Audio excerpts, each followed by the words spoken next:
There we go. Okay, so by definition, a unit circle is a circle whose radius is 1. We talked a little bit about this thing for the test. The next 3 days, day 1, sketching angles in class. Day 2, converting between radians and this got cut off. I apologize. That should be degrees. Degrees. And then finally, probably tomorrow, we're going to begin arc length and speed, which means both linear and, for those of you that haven't presented it before, angular. Angular. So we'll start with drawing some angles. An angle, you hopefully know, is determined by rotating a ray about its endpoint. All right? On the coordinate plane, the initial side is the starting position and found on the x-axis in the positive direction. We all like to be positive people. All right? The terminal side, terminal. The terminal side is the side of the angle found after rotating, because angles are a measure of rotation, the initial, the stated number of degrees. All right? All good so far, hopefully? So there's a diagram that hopefully helps explain. Notice in both of them, the initial side is found, like we said, on the x-axis, and theta represents the angle, the terminal side, both in a positive and negative direction. And speaking of directions, positive angles move in a counterclockwise direction. Counterclockwise direction. While negative angles move in a clockwise direction.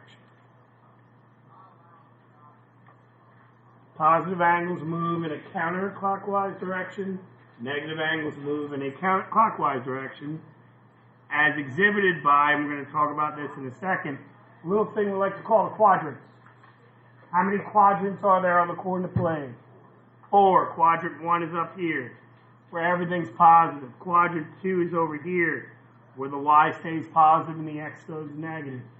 Quadrant 3 is down here, where everything's negative.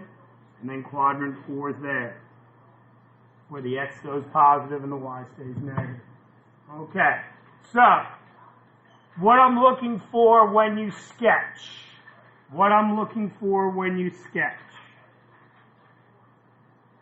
All right, is it in the correct quadrant?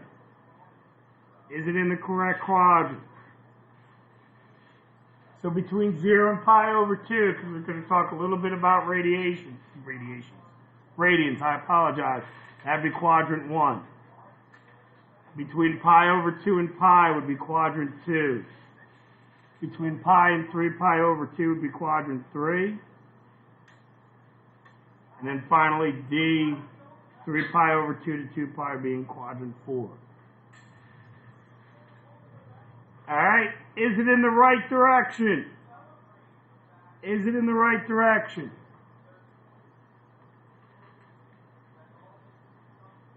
All right, positive angles need narrow moving in the counterclockwise direction, while negative angles need narrow in the clockwise direction. So you need an arrow. So up here, notice how the arrow is going this way? That tells you it's a positive angle. And then finally, is it a good estimate? And we're going to use pi over 4 or 45 degrees, as some people call it, as a reference. All right? The reason we use that as a reference is this.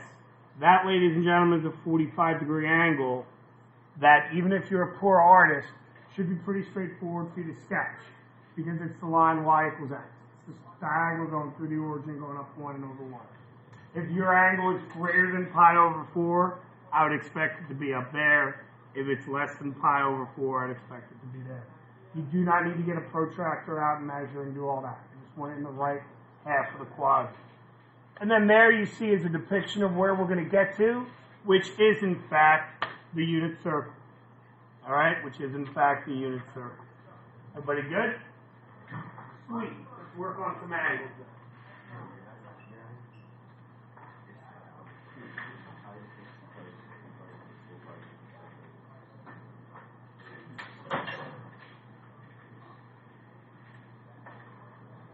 You got it?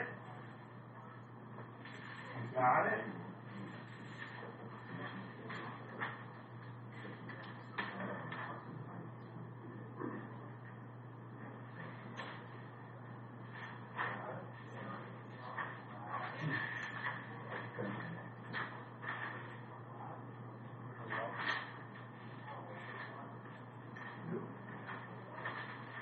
One, two more.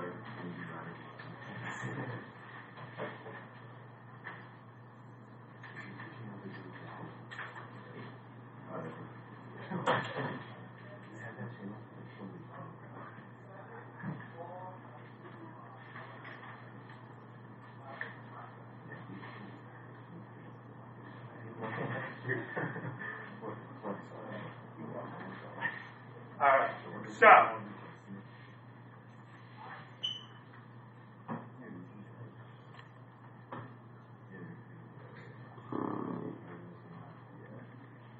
let's start with 75 degrees. Let's start with 75 degrees. All right, there's your terminal side drawn in. Okay, there's your terminal side drawn in. There's your 90, which eventually we're going to get familiar to be pi over 2. There's your 180, which is hopefully will get to be pi. 270, which will be the 3 pi over 2. And then we're right back to 0 or 2 pi.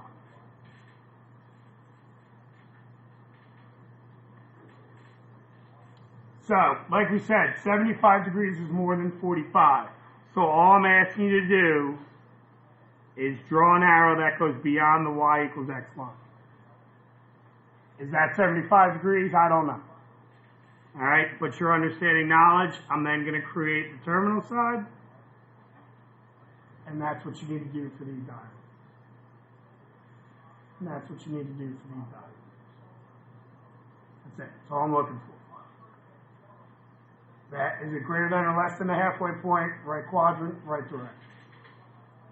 All right. If I have a negative angle, so negative 20 degrees,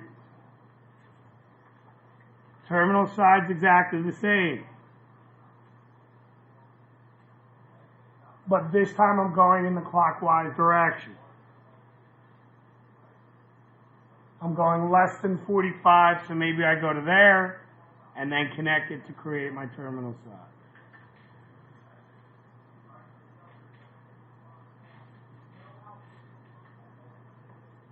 All right. If we go 200 degrees, more than 180, my terminal side's the same. I'm back to positive, so I'm going in the clockwise direction, and that's 180. So I have to go a little more than 180. So I do that, draw in my terminal side, and call it a day.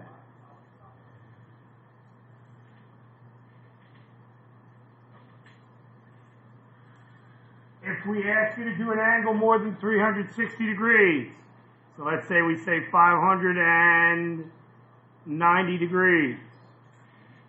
So let's say we go 590. I would expect to see a pinwheel indicating you have to do more than one rotation. In other words, here's my terminal side.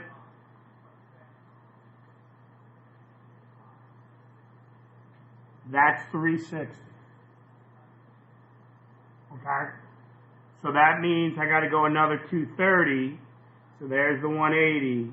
And now I'm going a little bit past the y equals x line.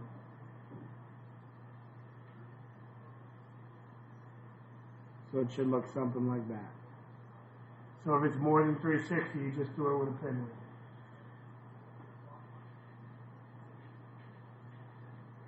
Alright? One last one, negative 160. Actually, two will do. One, negative 160. All right. So negative 160 starts here and goes 90. Then goes another 70, so it's probably up there. I draw on my terminal side. And hopefully you notice that negative 160 and 200 are exactly the same. Same thing if we go 560 degrees instead of 590. There's my original 360. And then I got 200.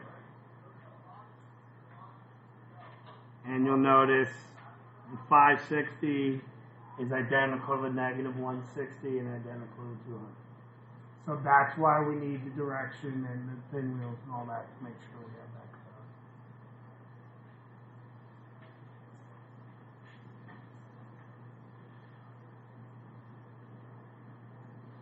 covered. All good? Okay.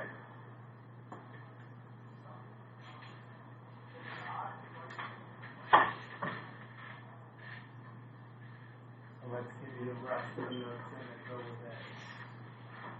And then tomorrow can be a complete free day for you to work. The homework that corresponds to this is going to be due on Friday.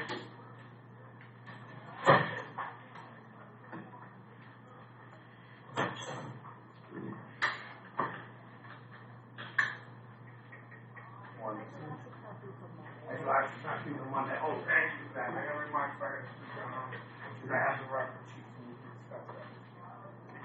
Yeah.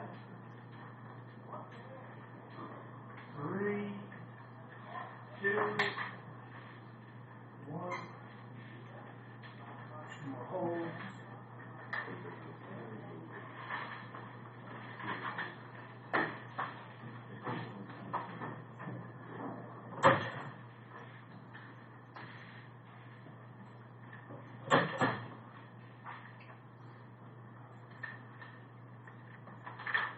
Yeah.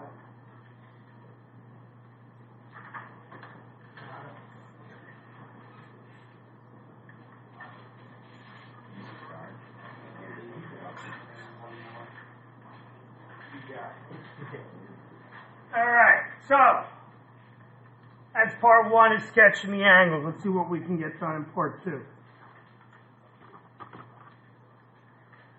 Coterminal angles. Coterminal angles are two or more angles that share the same initial and terminal sides.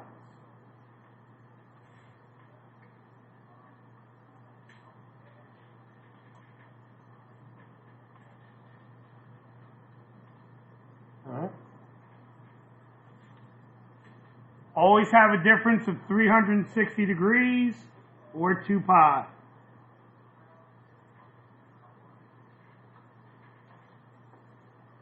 All right, so two different situations. Finding a coterminal angle in the interval 0 less than or equal to theta is less than 2 pi. What that inequality tells you is that 0 is okay, 2 pi is not. So you can't have an angle equal to 0, you can't have an angle equal to 2 pi. So our procedure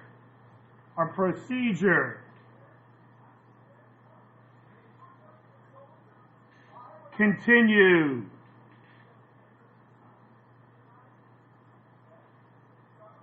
Adding or subtracting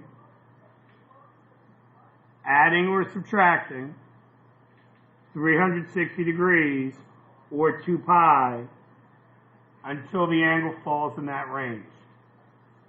Goal is reached when the numerator of the expression is less than twice the denominator. Is less than twice the denominator.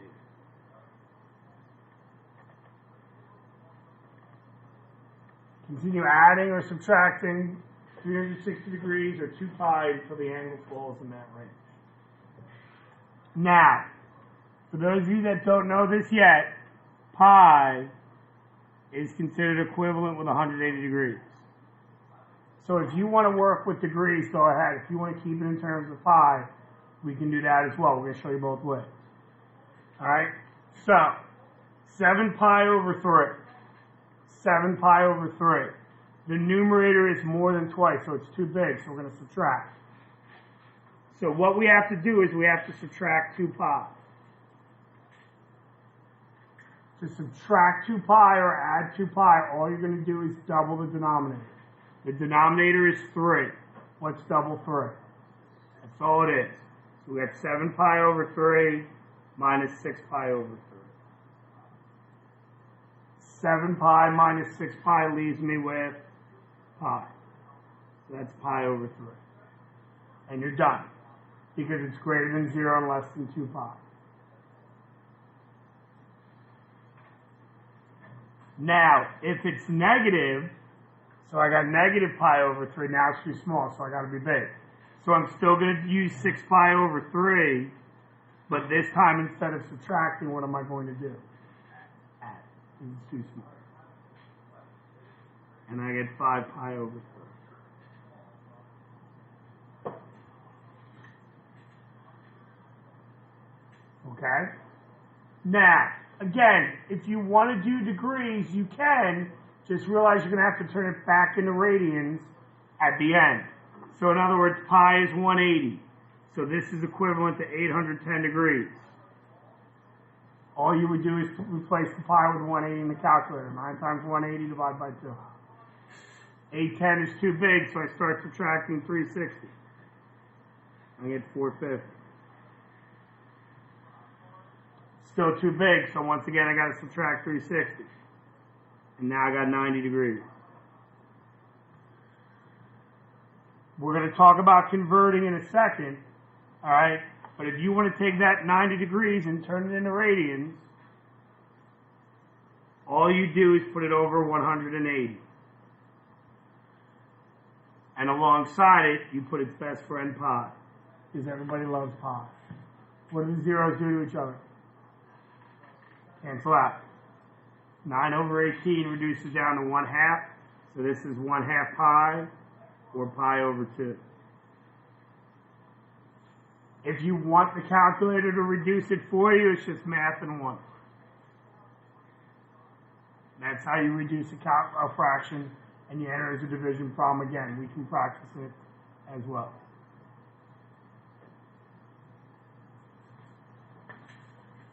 Alright? So now I'm looking at negative 19 pi over 5. Again, if I want to turn it into degrees, I take the negative 19, multiply by 180, and divide by 5. And it gives me negative 684 degrees. I'm not recommending it, I'm just showing you there's different ways. Now, if you know adding 360 is going to be too small, do you agree?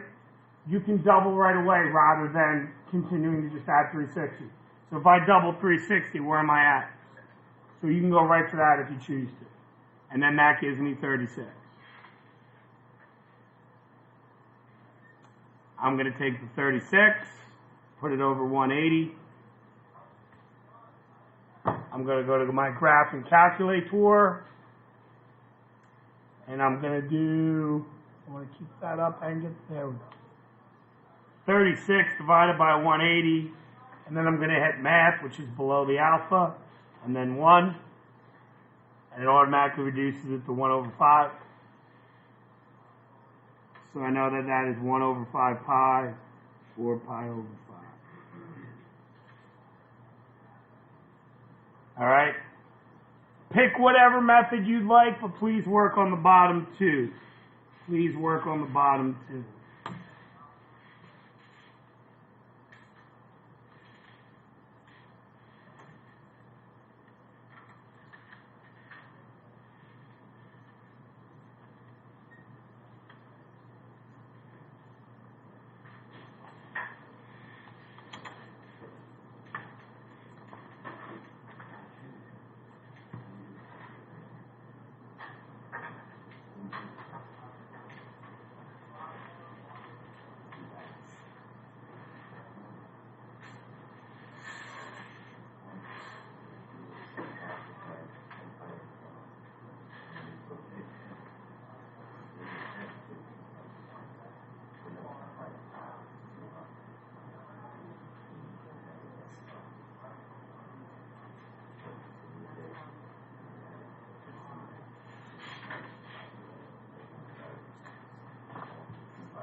In the first one, the denominator is 5. What's double 5? 10. So I'm going to keep subtracting 10 until I get it the smallest number possible, greater than 0. So in other words, if I subtract 10, am I still greater than 0? Yes. If I subtract 10 again, am I still going to be greater than 0? Yes. But if I subtract 10 a third time, am I now going to be negative? Yep. So I'm going to subtract 2 10s, which is 20. 28 minus 20 is 8 pi over 5. Good? The other one's negative, so I'm going the other way. If I double 15, I'm adding 30. If I add 30 to 103, am I still negative? Yep. If I add 30 again, am I still negative? Yep. If I add 30 a third time, still living in the world of negative, so I got to add a 430. So I'm basically adding 120 to that, and I believe I end up with 17 pi over 15. All right? All good? Now, converting between degrees and radians, pi radians, like we said, is equivalent to 180 degrees. Pi radians is 180 degrees. So, when you have to take an angle measure and turn it into radians, when you have to take an angle measure and turn it into radians, we take that 135 and we always put it over 180. You're then going to go to your calculator and do math 1. That'll give you 3/4. And then alongside it, you're going to put everybody's buddy pi. And that's it.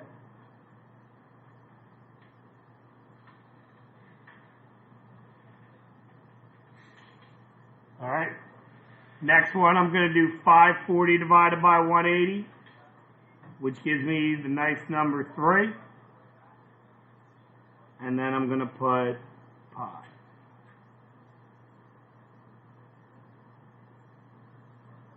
So the last one, negative 220.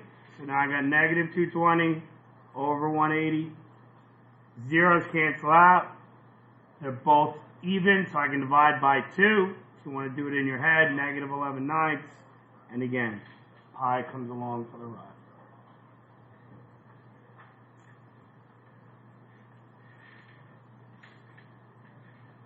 Going the other way, all we're going to do is get rid of the pi and replace it with the numerical value 180. So you're going to do 9 times 180 divided by 2, which gives us 810. All right, if you are trying to do it in your head, feel free to divide first. What I mean by that is instead of multiplying by 5, feel free to divide by 6. It'll still give you the same answer. 180 divided by 6 is 30. 30 times 5 is 150. So I got 150 degrees. And then finally, negative 8 pi over 3. That's 180. 180 divided by 3 is 6. 6 times negative 8 is negative 48. So I'm going to have negative 480.